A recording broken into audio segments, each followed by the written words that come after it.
अंजलि और आप देख रहे हैं PRJ न्यूज। अमित शाह ने गुजरात में NACP का किया शिलान्यास, कहा पीएम मोदी ने भारत के लिए बनाया सुरक्षा का सुदर्शन चक्र। केंद्रीय गृह मंत्री अमित शाह ने गुजरात के द्वारका में national academy of coastal policing का शिलान्यास किया। वहीं उन्होंने कहा कि पीएम के नेतृत्व वाली सरकार ने तटीय सुरक्षा को मजबूत किया है। पीएम ने भारत के लिए सुरक्षा का सुदर्शन चक्र बनाया है। केंद्रीय गृह मंत्री अमित शाह गुजरात के दौरे पर थे। इस दौरान उन्होंने गुजरात के द्वारका में national academy of coastal policing के स्थायी परिसर का शिलान्यास किया। वहीं उन्होंने लोगों को संबोधित करते हुए कहा कि पीएम मोदी के नेतृत्व वाली सरकार ने भारतीय नौसेना, इंडियन कोस्ट गार्ड, समुद्री पुलिस, कस्टम्स और मछुआरों के साथ मिलकर सुरक्षा का एक सुदर्शन चक्र बनाया है।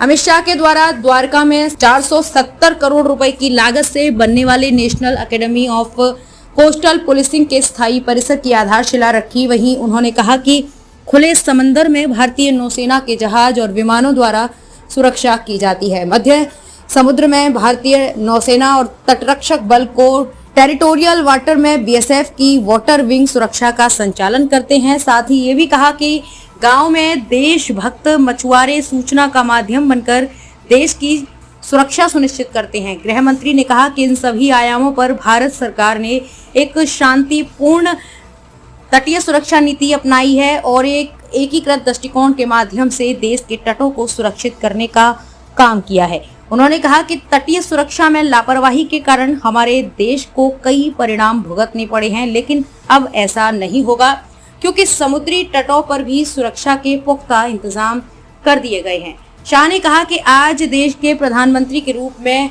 नरेंद्र मोदी ने सभी राज्य की सरकारों को एक साथ रखकर देश के समुद्री तटों को सुरक्षित करने के लिए इस ट्रेनिंग एकेडमी की स्थापना की है। शाह ने कहा कि भारत के पास 15,000 किलोमीटर लंबी भूमि सीमा और 7,516 किलोमीटर लंबी समुद्री सीमा है।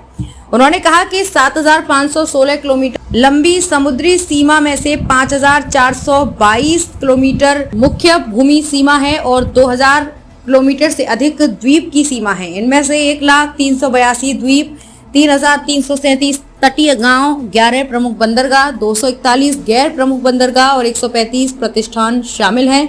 उन्होंने कहा कि पहले इन सुरक्षा कर्मियों के लिए कोई विशेष ट्रेनिंग की व्यवस्था नहीं थी, लेकिन अब इस ट्रेनिंग की भी व्यवस्था कर दी गई।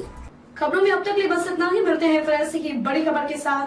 तब तक के लिए नमस्कार और देखते रहिए PRJ न्यूज। अगर आपको वीडियो पसंद आई हो तो लाइक, कमेंट व शेयर करें और हमारे YouTube चैनल PRJ न्यूज को सब्सक्राइब कर बेल आइकन को प्रेस करें।